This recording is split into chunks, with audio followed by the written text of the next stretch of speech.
कि निम्नलिखित विवरण पढ़ें और कोलबर्ग के नैतिक तर्क के चरण की पहचान करें। विवरण कह रहा है सही कार्य को स्वचयनित विवेक के नैतिक सिद्धांतों द्वारा परिभाषित किया जाता है जो कानून और सामाजिक समझौते की परवाह किए बिना समस्त मानवता के लिए मान्य है। डी आ चुका है रचना जी का। तो ए कह रहा है साधनात्मक उद्देश्य अभिविन्यास, बी कह रहा है सामाजिक अनुबंध अभिविन्यास, सी कह रहा है सामाजिक व्यवस्था बनाए रखने वाला अभिविन्यास और डी कह रहा है सार्वभौमिक नैतिक सिद्धांत अभिविन्यास। The instrumental purpose orientation, the social contract orientation, the social order maintaining orientation और D the universal ethical principle orientation. What should be the right answer?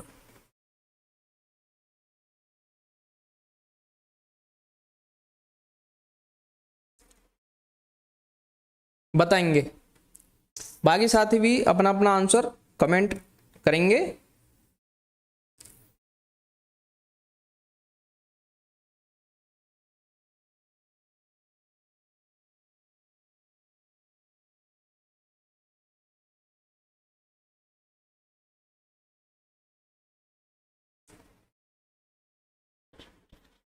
D,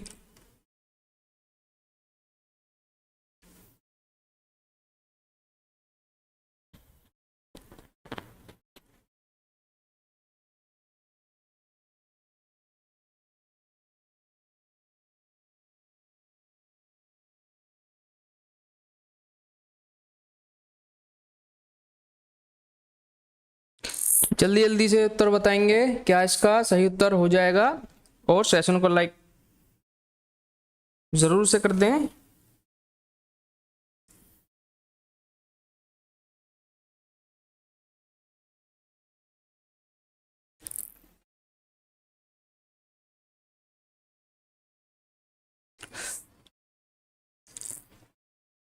तो सबसे पहले बात करेंगे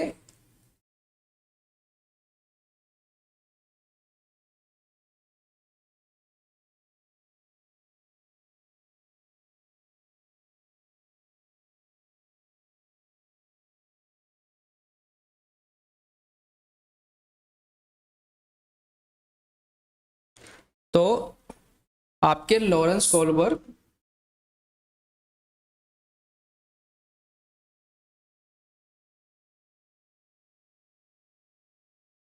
जिन्होंने आपका नैतिक विकास का आपका सिद्धांत दिया है और इन्होंने कितनी इसके अंदर स्टेजेस बताई हैं एक बार हमें कमेंट सेक्शन में आप सभी बताएंगे कितने स्तर पर इन्होंने इसे बताया है।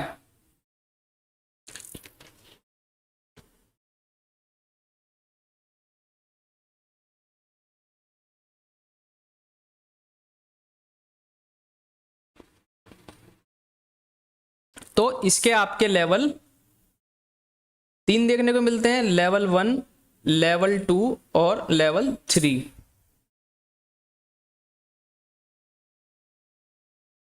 जिसमें आपका लेवल 1 के अंदर सबसे पहला जो आपका चरण है वह आपका आज्ञा पालन एवं दंड अभिविन्यास है, जिसे आप सब बखूबी जानते हैं। और इसी के अंदर आपका सेकंड चरण भी दिया हुआ है जिसे आप अनुदेश यानी इंस्ट्रक्शन ओरिएंटेड कहते हैं। दूसरा आपका होता है पारंपरिक नैतिकता का, पारंपरिक नैतिकता,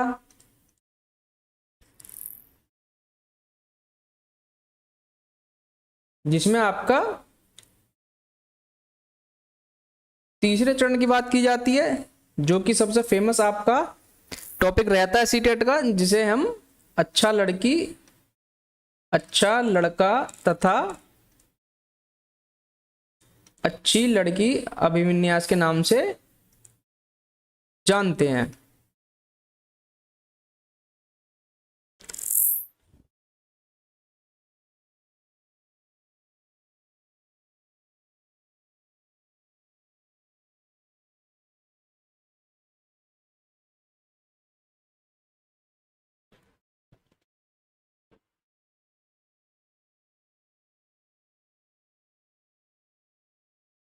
तो हमसे क्वेश्चन में पूछा जा रहा है कि निम्नलिखित विवरण पढ़ें और कोलबर्ग के नैतिक तर्क के चरण की पहचान करें। विवरण सही कार्य को स्वचयनित विवेक के नैतिक सिद्धांतों द्वारा परिभाषित किया जाता है, जो कानून और सामाजिक समझौतों की परवाह किए बिना समस्त मानवता के लिए मान्य है। तो यह आपका किससे रिलेटेड हो जाता है? तो यह आपका सार्वभौमिक नैतिक सिद्धांत अभिविन्यास यानी डी ऑप्शन से संबंधित हो जाता है।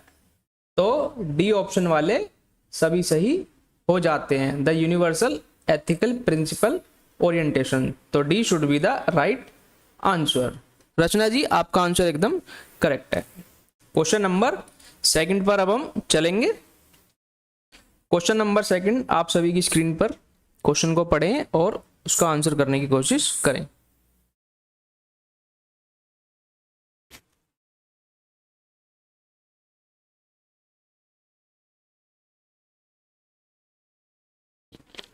तो क्वेश्चन में कहा गया है, one of the major accomplishment of concrete operational stage is, ठोस सक्रियात्मक चरण की प्रमुख उपलब्धियों में से एक है। ए कह रहा है एनिमिस्टिक थिंकिंग, एनिमिस्टिक चिंतन। बी कह रहा है एबिलिटी टू कंजर्व, संरक्षण की क्षमता। सी कह रहा है हाइपोथेटिक डिडक्टिव रीजनिंग, परिकल्पना निगमनात्मक तर्क। और डी कह रहा है सेकेंडरी सर्कुलर रिएक्शन, द्वितीय वृत्तीय अभिक्रियाएं। सी आ चुका है दीपाली जी का। तो सेशन को भी लाइक करना ना भूलें और इस सेशन को अपने सभी साथियों तक जरूर से शेयर कर दें।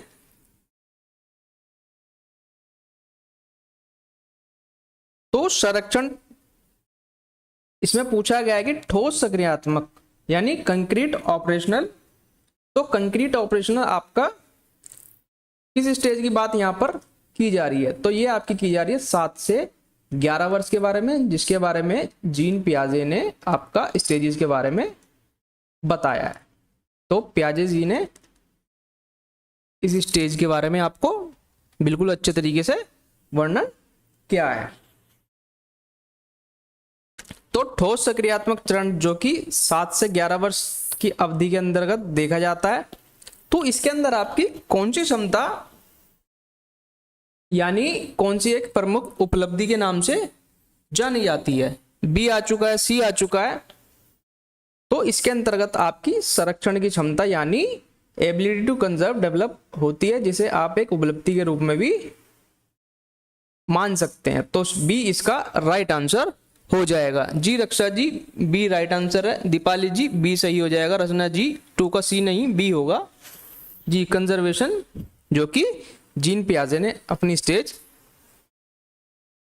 7 वर्ष से लेकर और 11 वर्ष तक इसके बारे में कहा है। जी रक्षा जी आपका आंसर एकदम करेक्ट है। तो जो भी साथी चैनल पर नए जुड़े हैं, चैनल को सब्सक्राइब जरूर कर लेंगे और बेल आइकन को भी प्रेस कर देंगे। और साथ ही टेलीग्राम चैनल का लिंक आपको कमेंट सेक्शन में दिया गया, वहां से अगर आप टेलीग्राम ज्वाइन कर लेंगे। जी रचना जी बी इसका राइट आंसर हो जाएगा। तो क्वेश्चन नंबर 3 पर हम आते हैं जी। तो थर्ड क्वेश्चन आप सभी की स्क्रीन पर, क्वेश्चन को ध्यान से पढ़ें और आंसर दिए।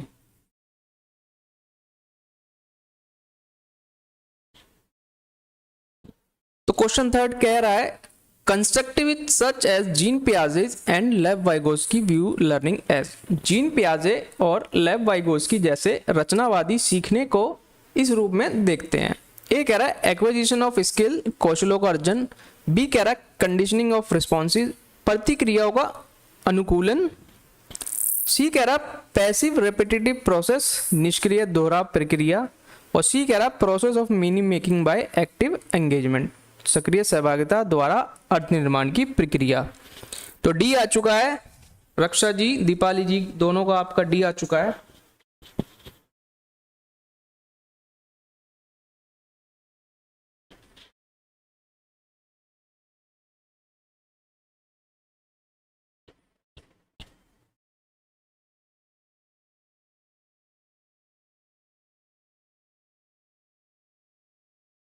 तो सबसे पहले बात करते हैं आपके जीन पियाजे की, जो आपके संज्ञानात्मक विकास के बारे में बात करते हैं, संज्ञानात्मक विकास, और आपके लेव वाइगोस्की जो कि किस पर सबसे ज्यादा जोर देते हैं, यह आपके सामाजिक और सांस्कृतिक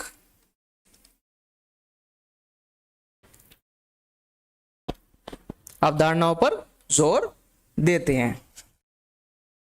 तो क्वेश्चन में कहा गया जीन पियाजे और लेव वाइगोस्की जैसे रचनावादी सीखने को इस रूप में देखते हैं।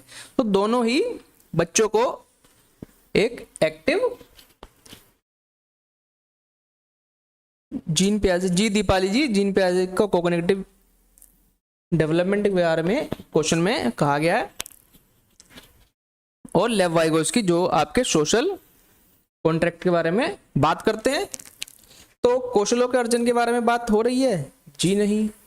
प्रतिक्रिया का अनुकूलन, तो ये आपका रॉन्ग हो जाएगा। निष्क्रिय दोहराव की प्रक्रिया नहीं, सक्रिय दोहराव के बारे में, एक्टिव लर्नर के बारे में यहाँ पर बात की जा रही, ना कि सक्रिय। तो ऑप्शन नंबर डी इसका सही उत्तर हो जाएगा। Process of meaning making by active engagement, जहां बच्चा एक्टिव होगा वहीं पर ही सहभागिता होगी। जी सामाजिक सांस्कृतिक सिद्धांत, जी बिल्कुल, सोशल कॉन्ट्रैक्ट की बात लेव वाइगोस्की करते हैं। जी दीपाली जी, तो आप सभी का उत्तर एकदम करेक्ट है। तो डी वाले सभी सही हो जाते हैं। क्वेश्चन नंबर आपका 4। तो जो क्वेश्चन आज हम कर रहे हैं ये आपके सीटेट 2019 में पेपर 2 के अंदर पूछे गए क्वेश्चन है।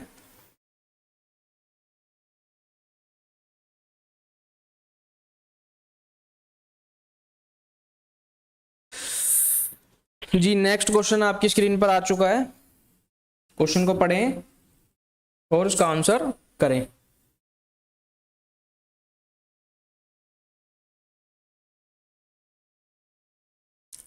तो क्वेश्चन है आपका, select and presenting stories and clipping from newspaper that portray both man and women in non traditional roles is an effective strategy to.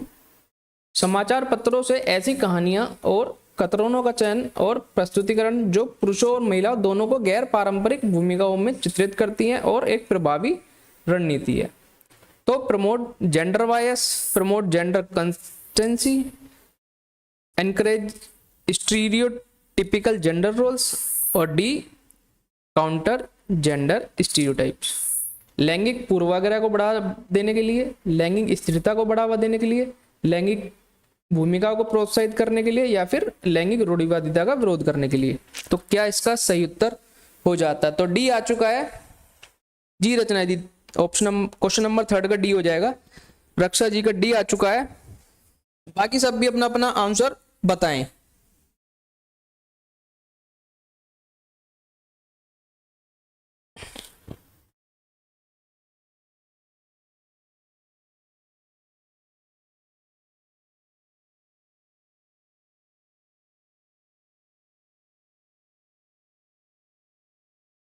तो समाचार पत्र में ऐसी कहानियों और कतरनों का चयन और प्रस्तुतिकरण जो पुरुषों और महिलाओं दोनों को गैर पारंपरिक भूमिकाओं में चित्रित करते हैं एक प्रभावी रणनीति है। तो यह दृष्टिकोण आपका सीधे सीधा समाज में लैंगिक भूमिकाओं को लचीली बनाती हैं और साथ ही आपके न्याय संगत समाज को बढ़ावा देंगी। तो ऐसी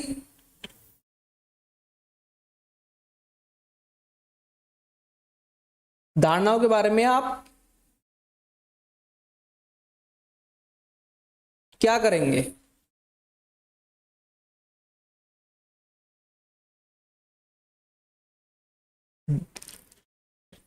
साक्षी श्रीवास्तव, हर हर महादेव जी, स्वागत है आपका आज के सेशन में। साहिबा नाज सी आ चुका है।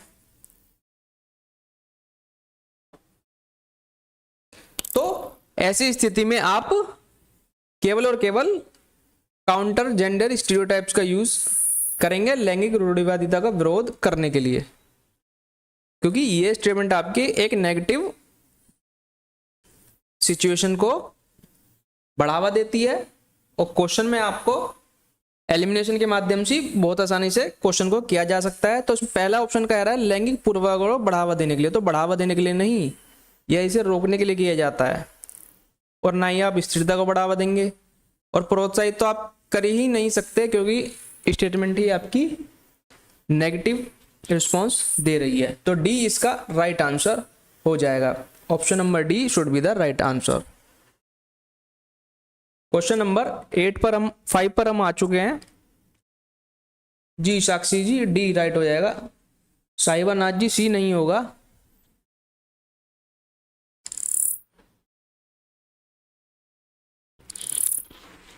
तो डी वाले सभी सही हो जाते हैं।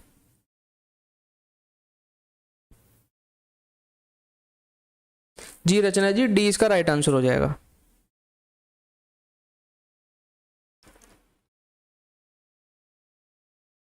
तो question number 5, which of the following play an important role in a child socialization?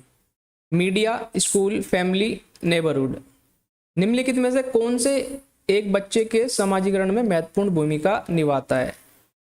Media, school, परिवार और पड़ोस। तो बताएंगे।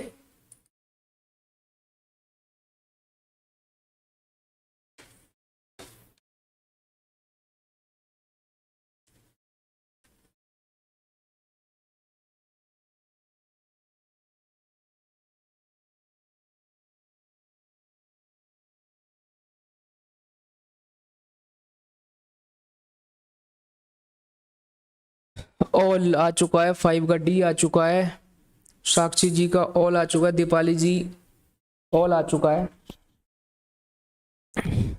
तो बच्चे के समाजीकरण में महत्वपूर्ण भूमिका कौन निभाता है? तो मीडिया भी इसमें अहम रोल निभाती है, स्कूल भी मेन होता है, परिवार भी मेन होता है और पड़ोस भी मेन हो जाता है। तो चारों ही आपके भूमिका निभाते हैं। तो ऑप्शन नंबर डी इसका राइट आंसर हो जाता है, जिसमें आपका परिवार को आपका क्या माना जाता है? अनवरुल जी, डी आ चुका है। जी आपका आंसर एकदम करेक्ट है। रचना जी ऑल, आपका भी आंसर एकदम करेक्ट है। तो परिवार आपका प्राइमरी के अंतर्गत आ जाता है और स्कूल आपका किस में आएगा? ये आपका सेकेंडरी में आएगा। पड़ोस आपका किस में आ जाता है बताएंगे? तो यह आपका एक अदर माध्यम माना जाता है, यह आपका अन्य माध्यम के नाम से जाना जाता है। और मीडिया आपको बच्चों को विभिन्न रूपों से समाजीकरण करती है। जी परिवार एकदम फर्स्ट में आ जाता है। तो डी इसका राइट आंसर हो जाएगा। क्वेश्चन नंबर 6 पर हम आ चुके हैं। तो आज आप सभी को आज का सेशन कैसा लग रहा है एक बार कमेंट सेक्शन में हमें जरूर बताएं।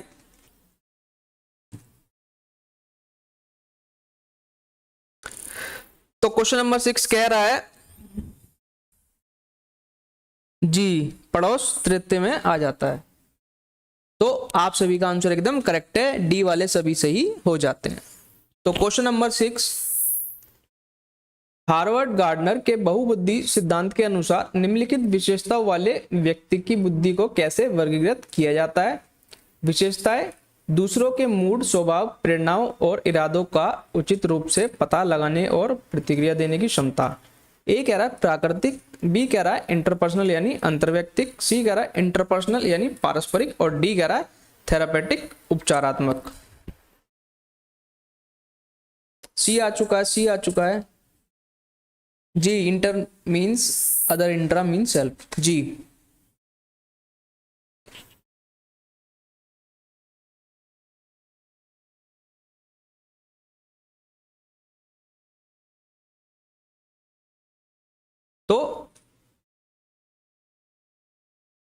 तो बहुबुद्धि का सिद्धांत आपका हार्वर्ड गार्डनर ने दिया था।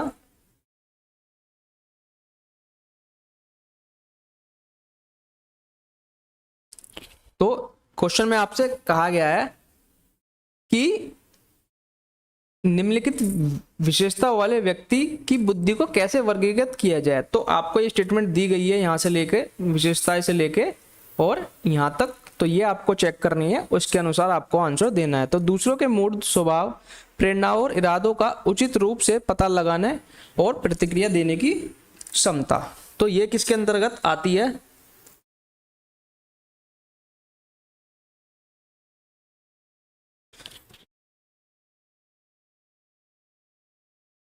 सी आ चुका है, सी आ चुका है, सभी का सी आ चुका है।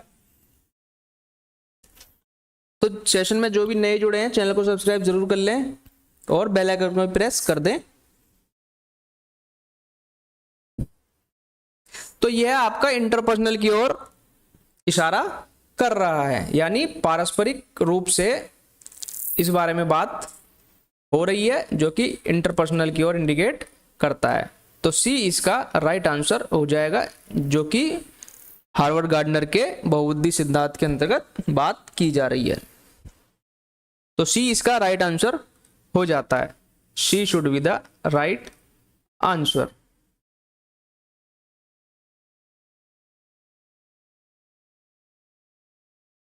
क्वेश्चन नंबर जी सी हो जाएगा, सभी का उत्तर एकदम करेक्ट है। सी वाले आप सभी सही हो जाते हैं।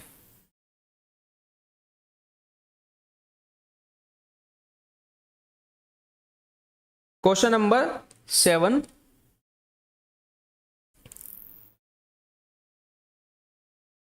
जी सी राइट हो जाएगा।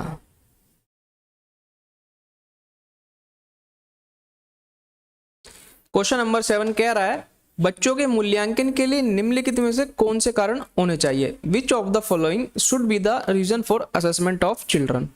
ए कह रहा है बच्चों को ए प्राप्तकर्ता, कम प्राप्तकर्ता, औसत और उच्च प्राप्तकर्ता में अलग करना और लेबल करना। बी कह रहा है कक्षा में शिक्षण अधिगम प्रक्रियाओं में सुधार करना। सी कह रहा है यह पता लगाना कि समय के साथ बच्चों में सीखने में क्या परिवर्तन और प्रगति है। डी कह रहा है माता पिता के साथ बच्चों की क्षमताएं, संभावनाओं, शक्तियों और चुनौतीपूर्ण क्षेत्रों पर विचार करना। तो क्वेश्चन नंबर 7 का आप सभी आंसर करेंगे।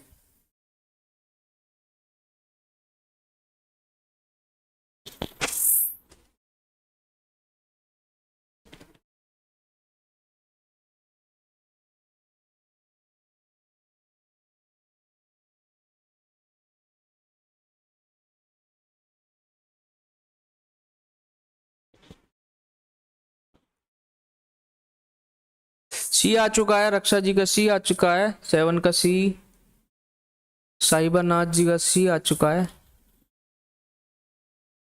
तो क्वेश्चन में आपसे बात हो रही है कि बच्चों के मूल्यांकन के लिए निम्नलिखित कौन से कारण होने चाहिए?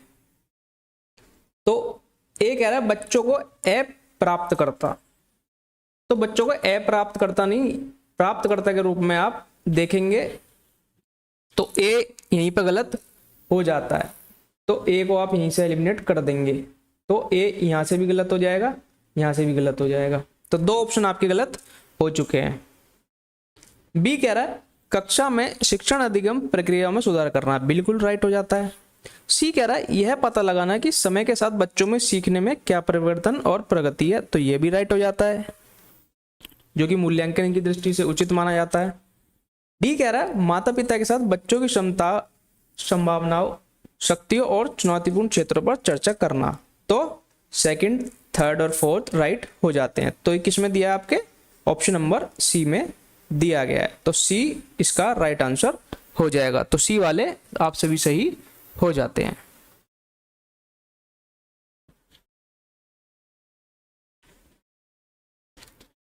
क्योंकि कक्षा में शिक्षण अधिगम प्रक्रिया में सुधार करना, जिससे आप फीडबैक ले पाएंगे सभी छात्रों का, और साथ ही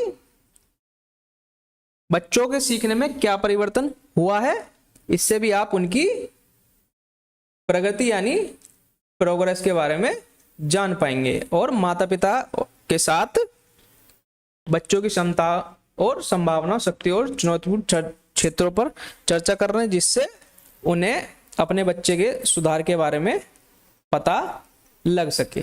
तो सी इसका राइट आंसर हो जाता है। क्वेश्चन नंबर 8 पर हम आ चुके हैं।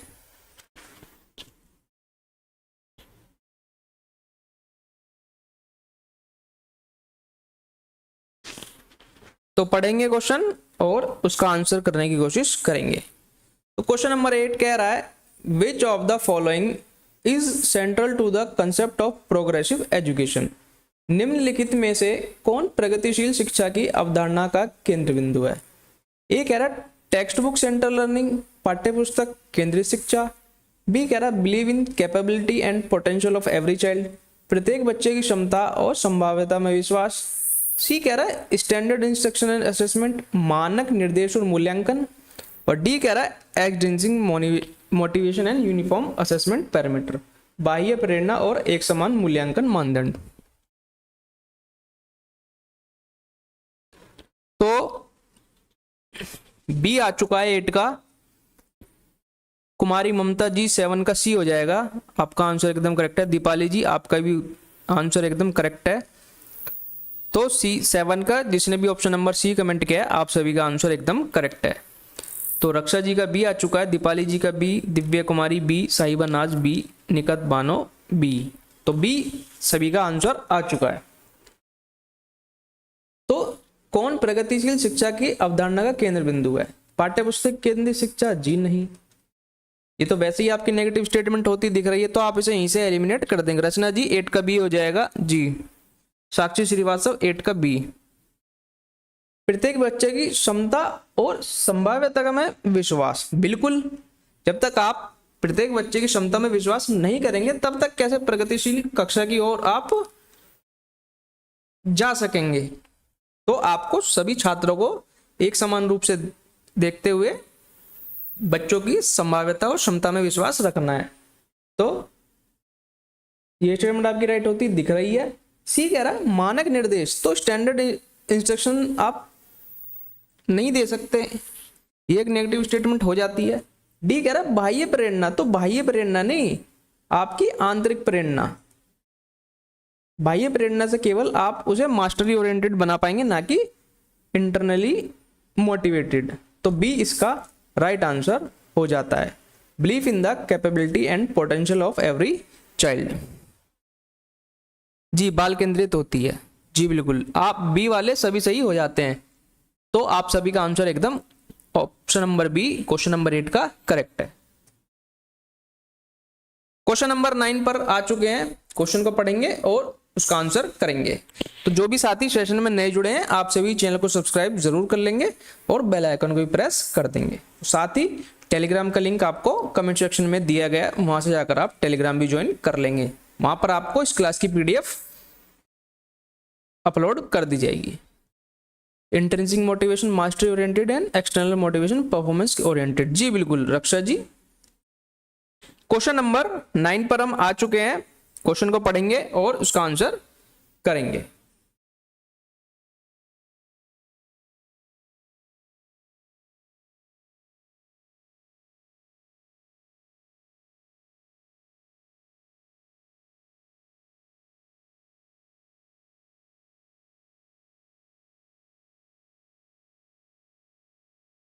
नेहा जी का बी आ चुका है। देखिए क्वेश्चन के आगे, वो अपने आंसर के आगे क्वेश्चन नंबर जरूर लिखें, जिससे हमें पता लग चुका है आपने कौन से क्वेश्चन का आंसर दिया है। आंसर को पढ़ने में कंफ्यूजन हो जाती है कि आप कौन से क्वेश्चन का आंसर कर रहे हैं।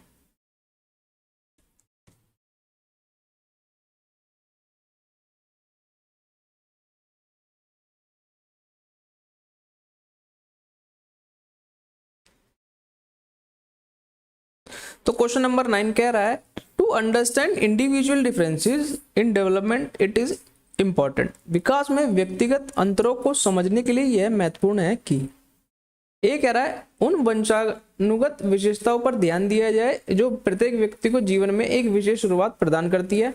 बी कह रहा है उन पर्यावरण कारकों पर ध्यान दिया जाए जो व्यक्ति को प्रभावित करते हैं। सी कह रहा है शरीर और मस्तिष्क की परिपक्वता का विचार किया जाए। और डी कह रहा है वंशानुगत विशेषताओं के साथ साथ पर्यावरणीय कारकों और उनके परस्पर प्रभाव पर भी विचार किया जाए। ओके रक्षा जी।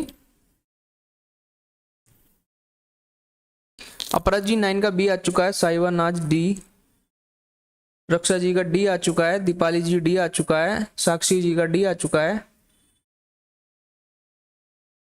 तो आपसे पूछा गया है विकास में व्यक्तिगत अंतरों को समझने के लिए महत्वपूर्ण है।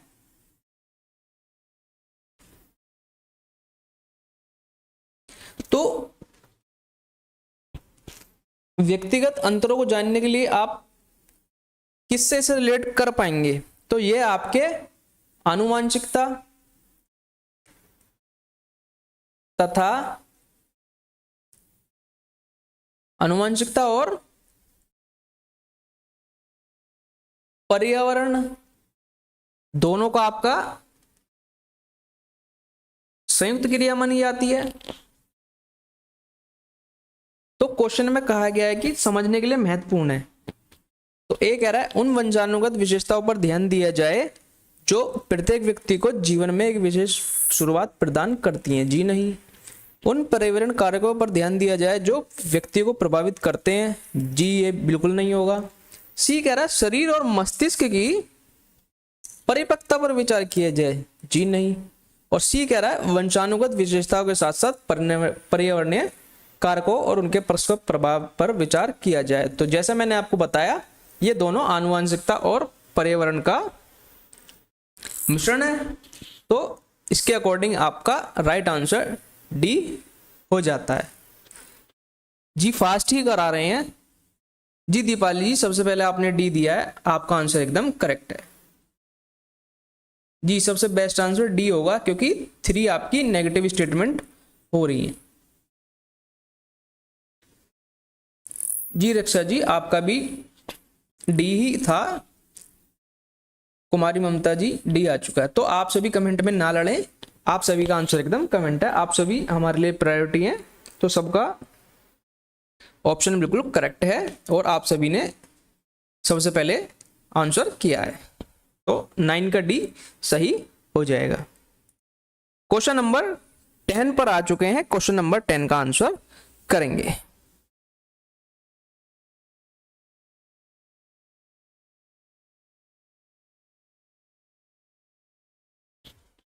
साक्षी श्रीवास्तव जी देखिए मैंने आप सभी के लिए बोला है, आप सभी का आंसर सबसे पहले आया है और आप सभी का आंसर एकदम करेक्ट है।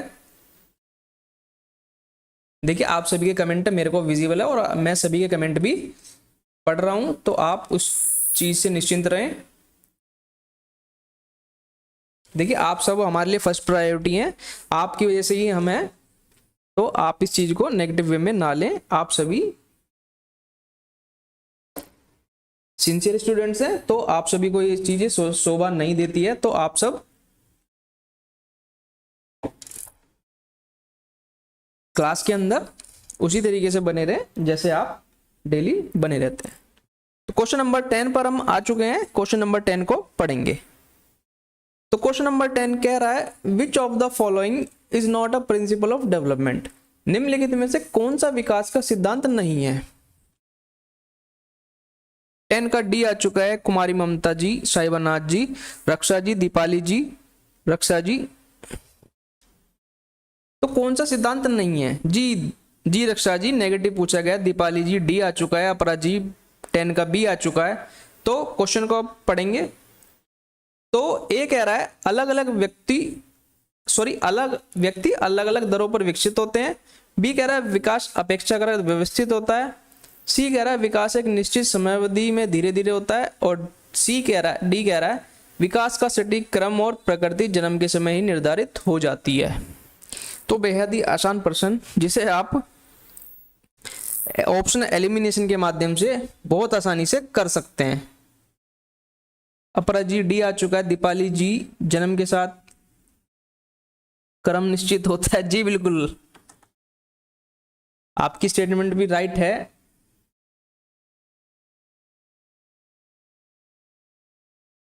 निखत वानो जी 10 का डी।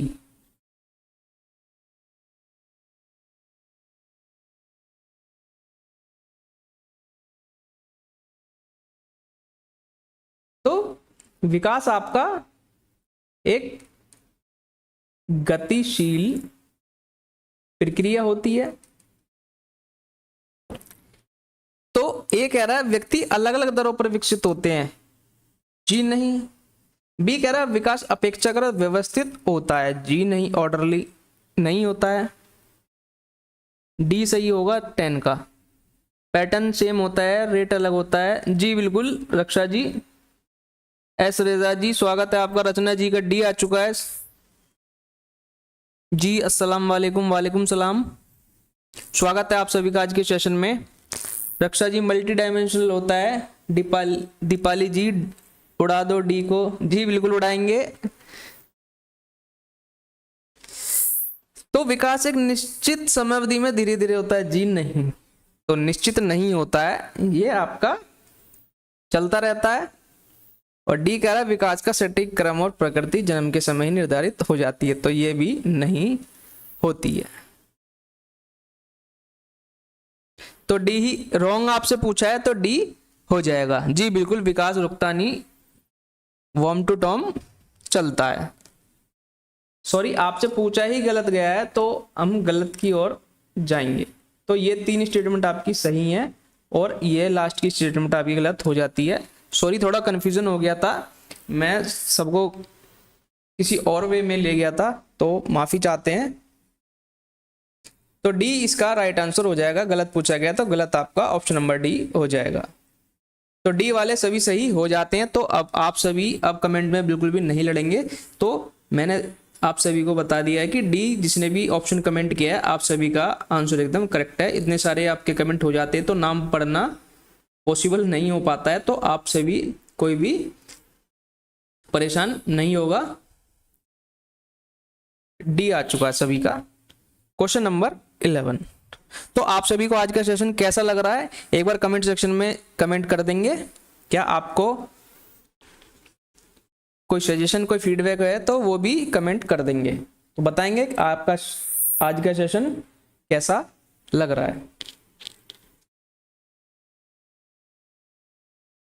सी आ चुका है, सी पक्का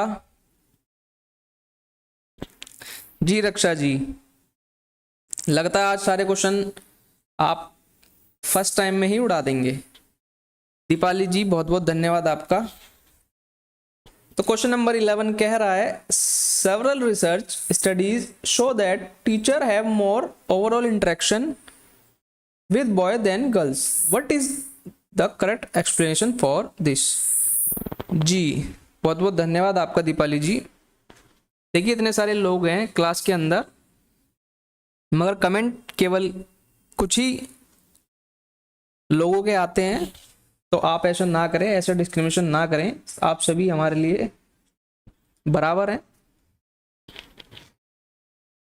तो क्वेश्चन नंबर 11 कह रहा है कई शोध अध्ययनों से पता चलता है कि शिक्षकों का लड़कियों की तुलना में लड़कों के साथ अधिक संपर्क होता है, इसका सही स्पष्टीकरण क्या है।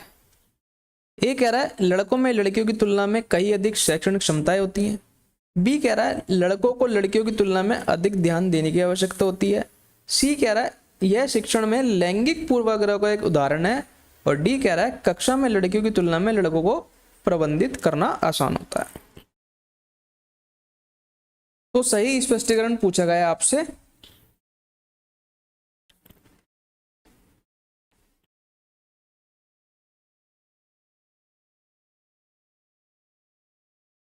सी आ चुका है, सी आ चुका है, सभी का सी आ चुका है। तो कई शोध अध्ययनों से पता चलता है कि शिक्षकों का लड़कियों की तुलना में लड़कों के साथ अधिक संपर्क होता है, इसका सही स्पष्टीकरण क्या है। तो यह आपका एक लिंग पूर्वाग्रह की ओर इशारा करता है।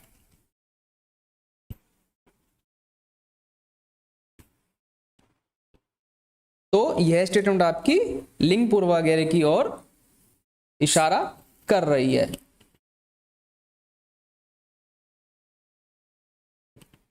तो लड़कों को लड़कियों की तुलना में अधिक ध्यान देने की आवश्यकता होती है, तो ये भी रॉन्ग हो जाता है, फर्स्ट भी रॉन्ग हो जाता है। यह शिक्षण में लैंगिक पूर्वाग्रह का एक उदाहरण है। तो बिल्कुल जैसे मैंने आपको बताया यह स्टेटमेंट आपकी लैंगिक पूर्वाग्रह की ओर इशारा कर रही है, तो सी इसका राइट आंसर हो जाएगा जी। लैंगिक पूर्वाग्रह की ओर स्टेटमेंट इंडिकेट कर रही है। हेमलता रानी जी बी नहीं होगा, सी होगा। एस रेजा जी सी हो जाएगा।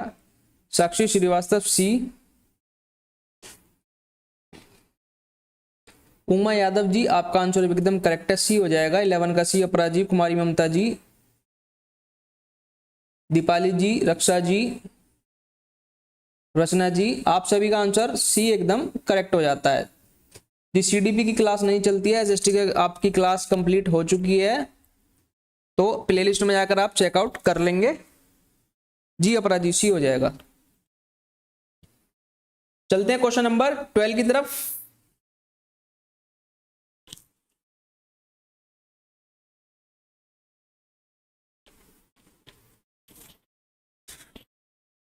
तो चैनल पर जो भी नए जुड़े हैं आप सभी चैनल को सब्सक्राइब जरूर से कर लेंगे और बेल आइकन को प्रेस कर लेंगे। Question number 12, the ability to come up with original and divergent solution to a problem is a primarily characteristic of किसी समस्या के मौलिक और विभिन्न समाधान प्रस्तुत करने की क्षमता की प्राथमिक विशेषता है। ए कह रहा है अहंकारी बच्चे, ईगोसेंट्रिक चिल्ड्रन, बी कह रहा है विकलांग बच्चे, इंपेयर्ड चिल्ड्रन, सी कह रहा है रचनात्मक बच्चे, क्रिएटिव चिल्ड्रन, और डी कह रहा है अधिक अक्षमता वाले बच्चे, चिल्ड्रन विद लर्निंग डिसेबिलिटी। सी को उड़ा दीजिए। जी बिल्कुल रक्षा जी, अगर सी होगा तो इसे बिल्कुल उड़ाया जाएगा। सफाक प्रवीण जी सी, 12 का सी। एस रेजा जी सी, कुमारी ममता जी सी, बाकी सब भी अपना अपना आंसर बताएंगे।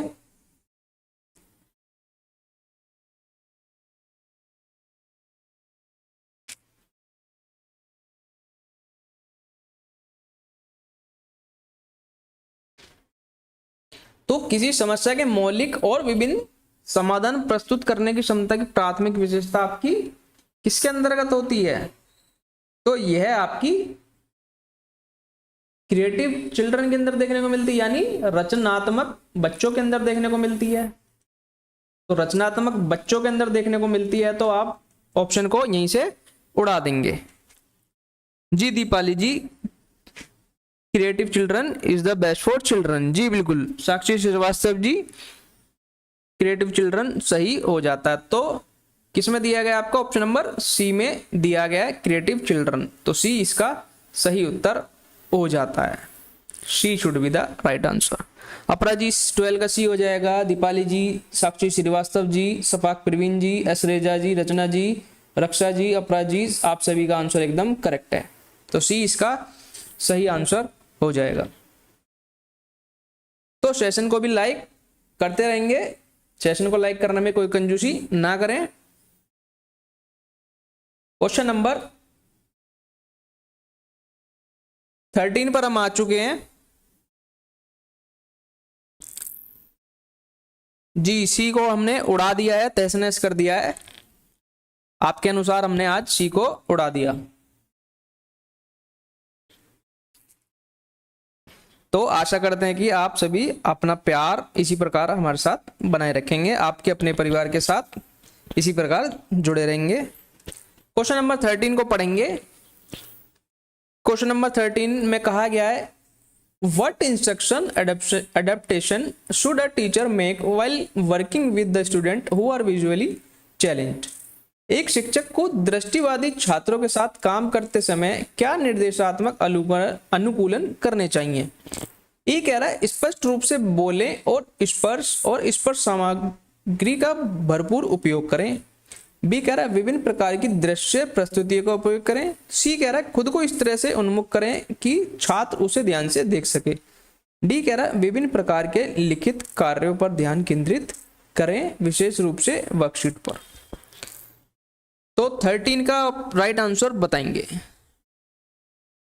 ए आ चुका है रक्षा जी का, दीपाली जी ए आ चुका है, श्रेजा जी ए आ चुका है, साक्षी श्रीवास्तव ए राइट, कुमारी ममता जी 13 का ए, दीपाली जी ए, अपरा जी ए।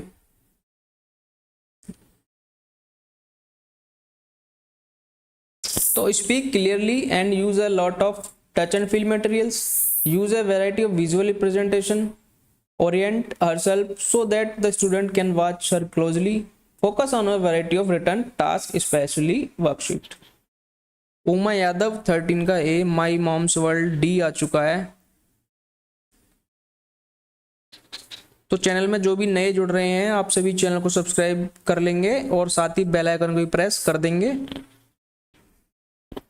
और टेलीग्राम पर अगर आप नहीं जुड़े हैं तो कमेंट सेक्शन में आपको टेलीग्राम का लिंक दिया गया है, वहां से अगर आप टेलीग्राम में ज्वाइन हो जाएंगे इस क्लास की पीडीएफ आपको टेलीग्राम पर अपलोड कर दी जाएगी।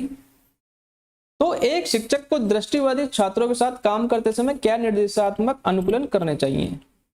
तो स्पष्ट रूप से बोले, स्पर्श और स्पर्श सामग्री का भरपूर उपयोग करें। जी बिल्कुल, आप इस माध्यम से आप उन्हें निर्देश दे पाएंगे। विभिन्न प्रकार की दृश्य प्रस्तुत आप कर ही नहीं सकते क्योंकि उन्हें ऑलरेडी विजुअली वो चैलेंज है। सर डेली 8 बजे क्लास, जी आपकी 8 बजे नहीं होती है, यह क्लास आपकी रोजाना शाम 7 बजे होती है, मंडे टू सैटरडे। 8 बजे अब नहीं होती है, 7 बजे आपकी क्लास लाइव रहती है। फिनिश्ड।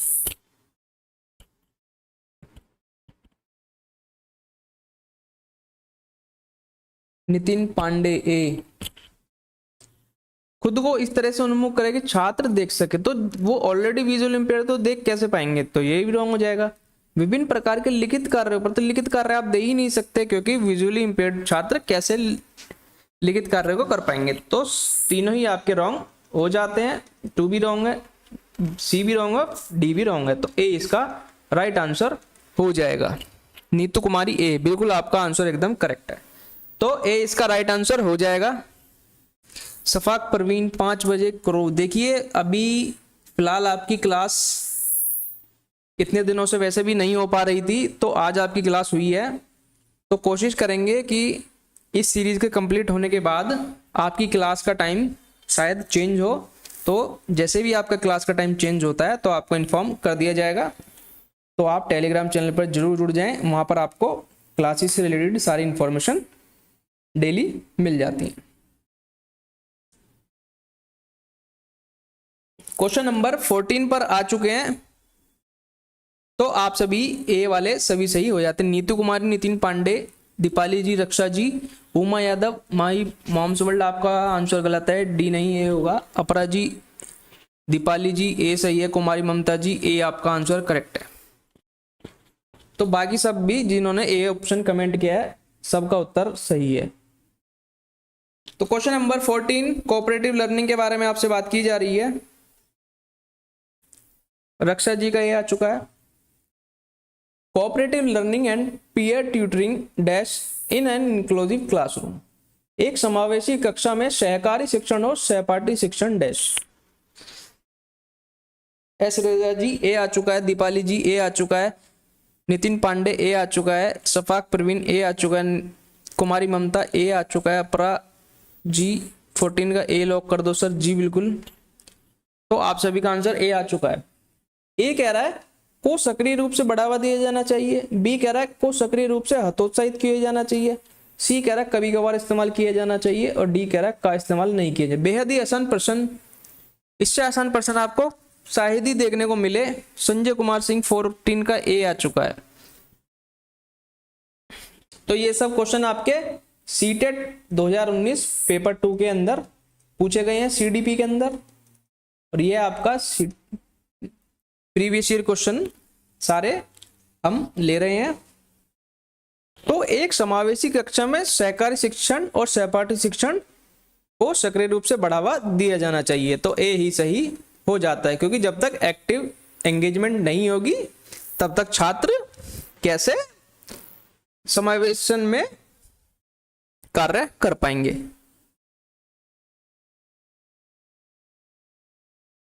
जी राजन जी ए हो जाएगा सर, 4 या 5 बजे। देखिए सफाक प्रवीण जी, अगर आपकी क्लास का टाइम चेंज होता है तो आपको बिल्कुल इन्फॉर्म कर दिया जाएगा, आप बिल्कुल निश्चिंत रहें, आपकी बात पर हम बिल्कुल गौर देंगे, आपकी बात पर ध्यान दिया जाएगा। फिलहाल अभी इस प्रकार की कोई इंफॉर्मेशन नहीं है टाइम चेंज रिलेटेड, जैसे ही इन फ्यूचर होगा तो आपको इन्फॉर्म कर दिया जाए। क्वेश्चन नंबर 15, तो क्वेश्चन नंबर 15 आ चुके हैं। विच of the following is most important in an inclusive classroom, एक समावेशी कक्षा में निम्नलिखित में से कौन सा सबसे महत्वपूर्ण है? ए कह रहा है एक समान निर्देश, यूनिफॉर्म इंस्ट्रक्शन। बी कह रहा है मानकीकृत परीक्षण, स्टैंडर्डाइज टेस्टिंग। सी कह रहा है प्रतिस्पर्धी अधिगम को बढ़ावा, प्रमोटिंग कॉम्पिटिटिव लर्निंग। और डी कह रहा है व्यक्तिगत शिक्षा योजना, इंडिविजुअलाइज एजुकेशन प्लान।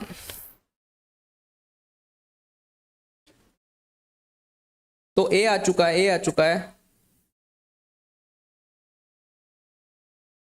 रक्षा जी डी, शफाक परवीन जी ए, रीना पाल जी ए, एसरेजा जी ए, राजन जी नेक्स्ट क्वेश्चन आ चुका है, ए आ चुका है, सभी का ए आ चुका है। तो दीपाली जी डी आ चुका है, नितिन पांडे जी का ए आ चुका है। तो क्वेश्चन में पूछा जा रहा है कि एक समावेशी कक्षा में निम्नलिखित में कौन सा महत्वपूर्ण है। तो समावेशी कक्षा आपकी कौन किसे कहा जाता है, जिसके अंदर सभी छात्र एक समान रूप से देखे जाते हैं, जिनको एक समान दायरे में रखकर शिक्षित करने का कार्य किया जाता है। तो आज देखिए बड़ी प्रसन्नता होती है आप सभी को देख के, इतनी भारी मात्रा में आप सब इस सेशन को लाइव देख रहे हैं। तो आप सभी को हम बहुत बहुत धन्यवाद करते हैं कि आप सब सेशन के अंदर लाइव देख रहे हैं। तो उमा यादव जी ए आ चुका है, राजन कुमार कुशवाहा जी डी आ चुका है, आर के प्रकाश जी डी आ चुका है।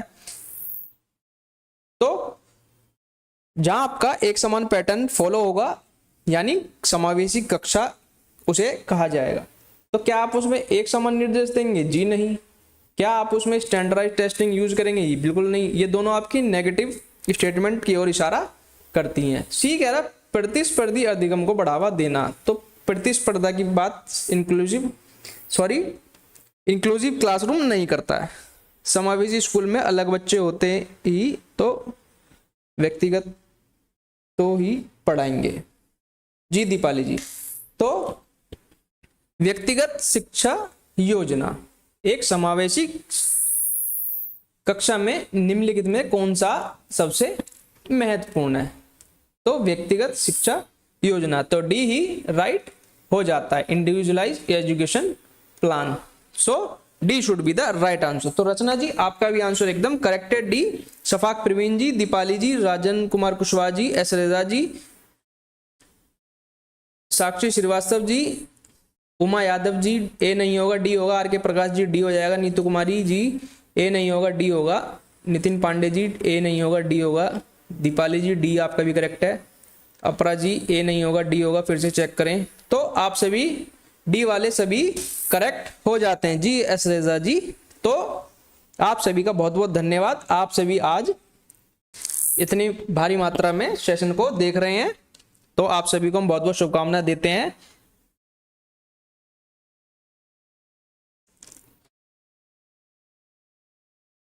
तो आज के सेशन में आपके इतने ही क्वेश्चन थे। तो इस क्लास की पीडीएफ आपको टेलीग्राम चैनल पर देखने को मिल जाएगी। दुर्गेश कुमार राम जी डी सही हो जाएगा। जी बिल्कुल, आपकी क्लास फास्ट ही चल रही है।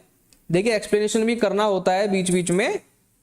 अगर एक्सप्लेनेशन नहीं करेंगे तो जो और साथी हैं उन्हें प्रॉब्लम होगी, उन्हें कॉन्सेप्ट में समझने में प्रॉब्लम हो सकती है। तो हमें सभी को साथ लेकर चलना होता है। तो आप बिल्कुल भी टेंशन ना लें।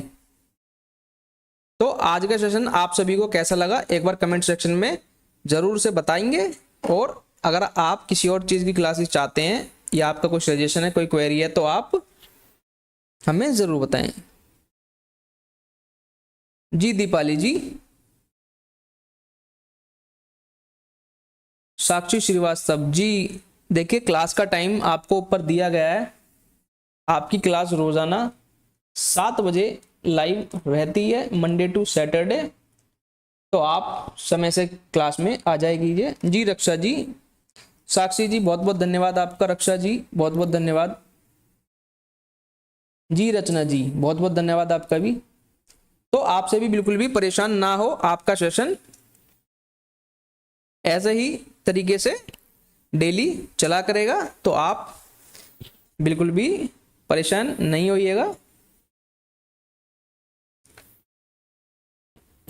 जी दीपाली जी, नीतू कुमारी जी बहुत बहुत धन्यवाद आपका। तो चैनल में जो सेशन पर जो भी साथी नए जुड़े हैं चैनल को सब्सक्राइब जरूर कर लेंगे और बेल आइकन भी प्रेस कर लेंगे। और ये हमारा टेलीग्राम चैनल है, इसे आप जरूर से ज्वाइन करेंगे। इसका लिंक आपको डिस्क्रिप्शन में भी दिया गया है और साथ ही कमेंट सेक्शन में भी आपको पिन किया हुआ है, यहां से जाकर आप ज्वाइन कर सकते। जी एस रेजा जी, बहुत बहुत धन्यवाद आपका। तो अगर आप सभी की कोई और क्वेरी है, कोई क्वेश्चन है, तो आप जरूर पूछ सकते हैं।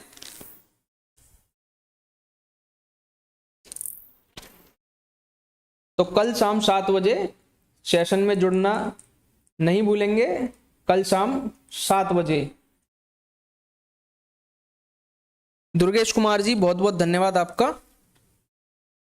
जी एस रेजा जी, आपकी फर्स्ट क्लास है, बहुत अच्छा लगा आप क्लास के अंदर आए, आपका बहुत बहुत स्वागत है। और आशा करते कि आप इस चैनल पर अपना प्यार और सपोर्ट इसी प्रकार दिखाते रहेंगे। जी एस रेजा जी, आपका बहुत बहुत हम तहे